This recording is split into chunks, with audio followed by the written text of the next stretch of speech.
இந்த நிகழ்ச்சியில் வரும் அனைத்தும் நகைச்சுவைக்காக மட்டுமே, யார் மனதையும் புண்படுத்தும் நோக்கத்தில் பதிவு செய்யப்பட்டதல்ல. அதையும் மீறி உங்கள் மனது புண்பட்டிருந்தால் I am fundamentally basically sorry. Yours faithfully 92.7 Big FM.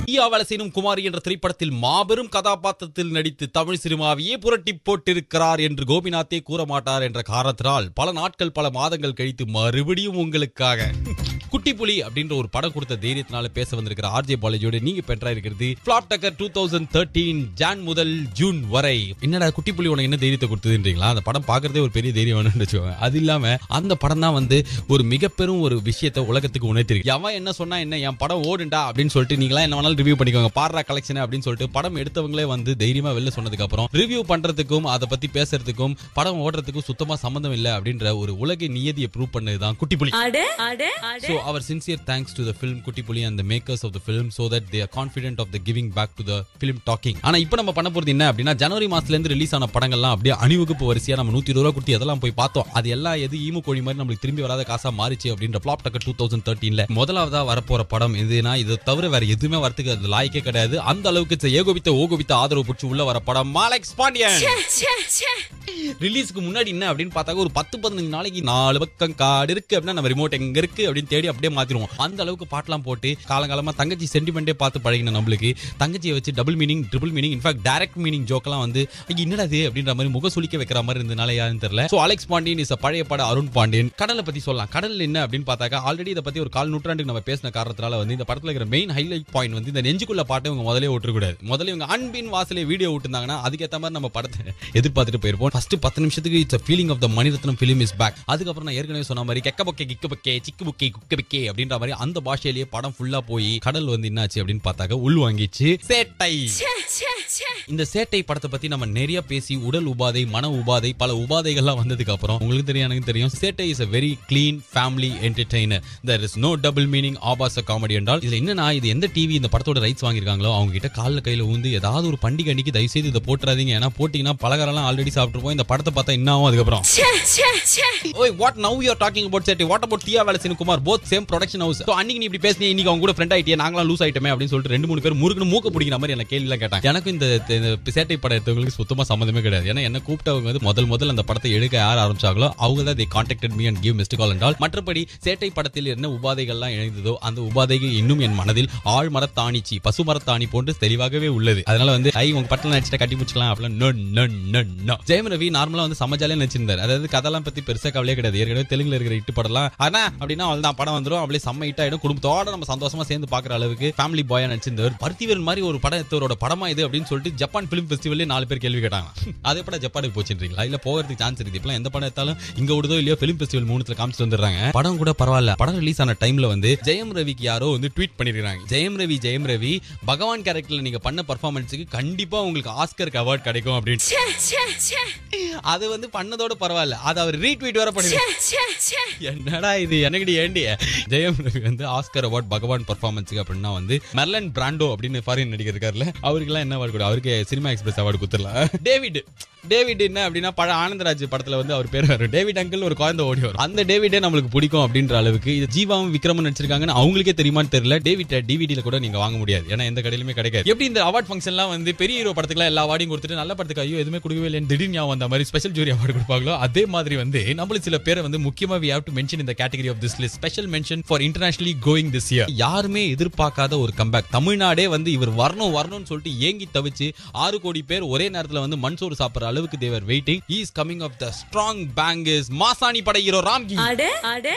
Ramki வந்து அந்த காலத்துல 1990ல இருக்கும்போது பெண்கள்லாம் அப்படியே ராம்கி அப்படின்னு கத்துவாங்களாம். அவர் போடுற மாதிரியே பசங்களாம் ட்ரெஸ் பண்ணிப்பாங்களாம். அவரோட ஹேர் ஸ்டைலே எல்லாரும் எங்க ராம்கி ஸ்டைல் வெட்டுவீங்களா ராம்கி ஸ்டைல் வெட்டுவீங்களான்னு கேட்பாங்களாம். யாரா சொன்னான்றீங்களா?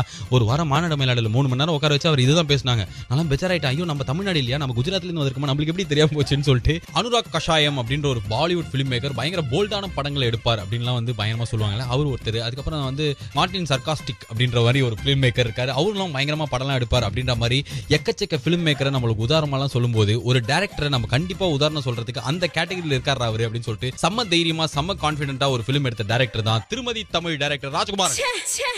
டேய் இந்த லிஸ்ட்ல மாஸ்டர் மன்சூர் அலிகான் மறந்துட்டேன்றீங்களா? ஞாபகப்படுத்திட்டா சொல்லுங்க, எனக்கு எதுவும் இல்ல. ஞாபகப்படுத்தினா அதுக்கப்புறம் what will happen to you tonight sleep தான் ஏன் ரிலீஸ் ஆனோன்னு தனக்கே தெரியாத ஒரு 4 படம் இருக்கு இந்த கேட்டகரியில. எப்ப வந்தது, எதுக்காக வந்தது, யாருக்காக வந்தது அப்படின்னு சொல்லிட்டு படம் எடுத்தவங்களுக்கும் பாக்குற நம்மளுக்கும் யாருக்குமே பெருசா கவலை எல்லாம் பட மாட்டான். அப்படியாவோ அப்படின்னு சொல்லிட்டு ப்ரொடியூசரே சொல்லிட்டு போயிட்டார். அந்த மாதிரி ஒரு படம் தான் 3 பேர் 3 காதல் 3 வருஷம்.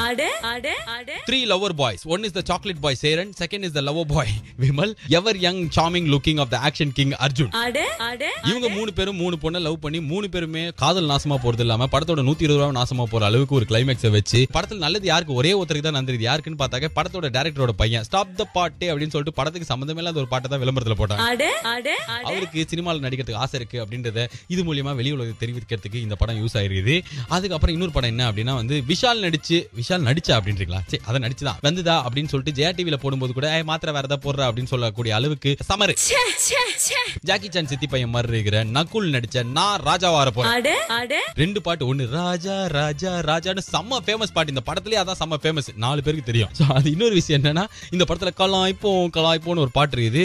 இந்த பாட்டை அடிக்கடி டிவில போடுறாங்க. இதை ஃபுல்லா உட்காந்து கேட்டீங்க 3 வாட்டி அப்படின்னா உங்களுக்கு கண்டிப்பா நெஞ்சு அப்படியே அப்படின்னு சொல்லிட்டு இந்த ஜுராசிக் பார்க்ல குழந்தை ஜுராசிக் ஆகும்ல, ஜுராசிக் பார்க்குக்கு அது என்னது டைனோசருக்கு ஆகும்ல, அது மாதிரி நம்மளுக்கு ஆகும். நல்லா இருக்குமோ இந்த படம் அப்படின்னு சொல்லிட்டு எதிர்பார்ப்பை தூண்டி அட ஏமாந்தியான ஒழுங்காட்டின ஒரு 2 படம் இருக்குது. அதுல முதல் படம் தான் யாருடா மகேஷ். ட்ரெய்லர் செம்மையானது. தியேட்டர்ல போய் உட்காந்தா 1987 வருஷம் எஸ்வி சேகரோ இல்ல பாண்டியனோ ஹீரோவா நடிச்சு ரிலீஸ் ஆக வேண்டிய ஒரு படத்தை ரீரிலீஸ் பண்ணிருக்காங்களோன்னு டவுட் வர அளவுக்கு மொத்த படத்திலேயே மொத்தம் 4 டபுள் மீனிங் ஜோக் தான் நல்லா இருக்கும். இந்த நாளை இயக்குனர், நேத்து இயக்குனர், அதுக்கப்புறம் நாளைக்கு வர இயக்குனர் அப்படின்ற மாதிரி ப்ரோக்ராம்ல இருந்து வந்த டைரக்டர் எல்லாம் செம்மையா பண்ணுறாங்களே. சூதுக்கோம்ல என்ன படம்டா அப்பெல்லாம் நம்ம மெய் செலுத்து போய் இதே மாதிரி நியூ ஜெனரேஷன் ஃபிலிம் மேக்கர் தான் இவரும் அப்படின்னு சொல்லிட்டு நம்பி ஏமாந்த ஒரு படம் நேரம். ரொம்ப வருஷமா நம்ம பார்க்காத அளவுக்கு ஒரு முட்டாள் ஹீரோ. என்னன்னா எதிர்த்த தெருவில் இருக்கிற ஹீரோயினை மந்தவெளியில போய் பார்க்கறதுக்கு சுத்தி புத்தி அவர் ஓடும்போது நம்மளே எழுந்து போய் வச்சிடலாம் போல. ஆனா இந்த ஃபிலிம் மேக்கிங் அவ்வளவுதான், கேமரா ஆங்கிள் பாடுறா, சூப்பர் கோனண்டா, மியூசிக் ரீ ரெக்கார்டிங்லாம் பாடுறா அப்படின்னு சொல்றவங்களுக்கு இன்னும் நேரம் சம படமா தான் இருக்குது. நெக்ஸ்ட் நம்ம ஒரு கேட்டகரி போறோம். ஃபிளாப் டக்கர் 2013 அழகு மூஞ்சி ஹீரோஸ் அப்படின்ற ஒரு கேட்டகரி. இந்த படத்தோட போஸ்டர் நீங்க உத்து ஒரு 3 நிமிஷம் பார்த்தா கூட உங்களுக்கு காட்ராக்ட் சர்ஜரி பண்ணும் அப்படின்ற அளவுக்கு சில்லுன்னு ஒரு சந்திப்பு.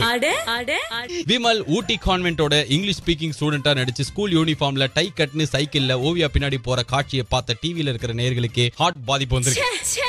ஆனந்தராஜ், பொன்னம்பலம், அதுக்கப்புறம் உமேஷ் யாதவ், இவங்க 3 பேர் மூஞ்ச மிக்ஸ் பண்ணா இந்த கௌரவம் படத்தோட ஹீரோ மூஞ்ச வரும். சோ மொழி பயணம், பயணத்தை ஞாபகப்படுத்தவே கூடாது. ஏன்னா ஒவ்வொரு சீட்ல இருக்கிறவங்களும் ஒரு கருத்து சொல்ல இருப்பாங்க. இந்தியானா என்னன்னு தெரியுமா, நடிகர்னா யார் தெரியுமா அப்படின்ற மாதிரி பல மாரல் சயின்ஸ் கிளாஸ் எல்லாம் ஒரே படத்துல எடுத்தனால அது புஷ் ஆனதுக்கு அப்புறம் மொழி அபிநான படத்தெல்லாம் எடுத்த ஒரு டைரக்டரோட படமாச்சுன்னு கௌரவம் படத்துல போய் தியேட்டர்ல உட்காந்தா வருவியா தலையில கொட்டி அப்படியே நம்ம தெரிஞ்சு ஓடுவோம். சார் தரங்க சார், தியேட்டர் தரங்க சார்லாம் அழும்போது கௌரவம் தமிழ்ல பாக்குறதுக்கு தெலுங்கு படம் மாதிரியும் தெலுங்குல பாக்குறதுக்கு ஹிந்தி படம் மாதிரியும் இந்த காரணத்தினால அதே அழகு மூஞ்சி ஹீரோஸ் கேட்டகரியில அடுத்ததான் நான் ரொம்ப ரசிச்சு டிவில ப்ரோமோஸ் பார்த்த ஒரு படம் தான் கீரி புள்ள.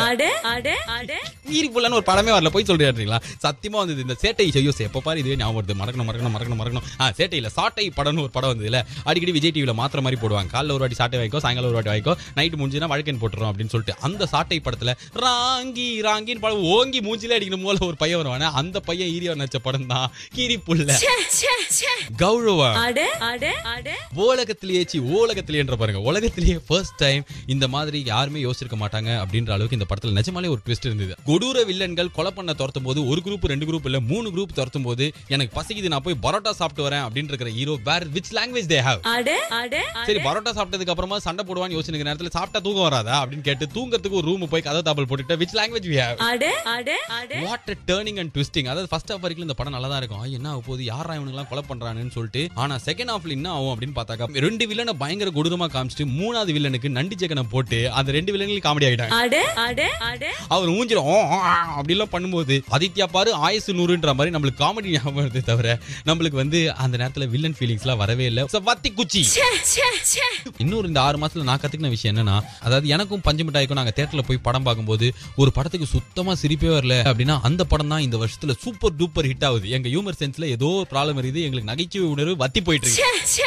அப்படி மொத்த தியேட்டர் சிரிக்கும் போது முடி புதுங்கி நானும் பஞ்சு மிட்டாய் மாத்தி மூஞ்ச பாத்துக்கிட்ட படம் கேடி பில்லா, எதிர்நீச்சல் எல்லாம் அப்படியே சுருக்கிறாங்க. அதுலயும் கிளைமேக்ஸ்ல ஒரு கேமியோ ஒருத்தர் வருவாரு பாருங்க, ஐயோ என்ன பர்ஃபார்மன்ஸ். என்னோட நான் ரித்திக் ரோஷன் என் மூஞ்ச ஒண்டி வச்சுட்டு குரல் வேற யாரும் பேச விட்டாங்க. அவரு மாரத்தான் நிகழ்ச்சி ஐயோ அது ஒரு சம காமெடி. அந்த மொத்த படமே நான் வந்த மாதிரியே தான் இருக்கும். இதுல இத்தனைக்கு மேல தியா வேலை செய்யணும் குமார்ல நான் சொல்ற டைலாக்ல இதுல சைக்கிள்ல காத்துல எர்ணாகுளத்துல வாத்துலன்னு நடிப்பே வராம முடிய அந்த பக்கம் இந்த பக்கம் உருட்டி சித்தார்த்து பாவம் அவர் தோல் மேல அமுக்கி ஒரு டைலாக் நான் சொல்லும் போது ஐயோ என்னடா இப்படி இருக்கே அப்படின்னு யோசிச்சு இருக்கும்போது பஞ்சுமண்டை அப்படியே நாட்டாம படத்துல வர சிவகுமார் மாதிரி நாட்டாம படத்துல வர எங்க வருவாரு நாட்டாம படத்துல வர மனோரமா மாதிரி அண்ணா அப்படின்னு என்ன சொல்லும் போது முழி புதுங்கி பாக்குறேன். அங்க பார்த்தா தியேட்டர்ல ஐயோ திஸ் இஸ் த ஒன் பானை சோர் ஆஃப் த ஒரு சோறு பதம். ஸோ இதுக்கப்புறம் நாங்க ஏதாவது ஒரு படம் வந்து ஐயோ சிரிப்பே வரல அப்படின்னு எனக்கு தைரியமா போலாம். ஆதித்யா சேனல் ஒரு வாட்டி சொல்லிட்டு அப்ப சிரிப்பொலி பாக்குற மாதிரி சதாசமா சிரிக்கிறதுக்கான எல்லா இன்கிரீடியன்ஸும் நாங்க சிரிப்பு வரல அப்படின்னா உங்களுக்கு இருக்குது. With my greatest acting skills I have discovered in Theeya Velai Seiyyanum Kumar I am very hopeful of a career in radio only not cinema Andal.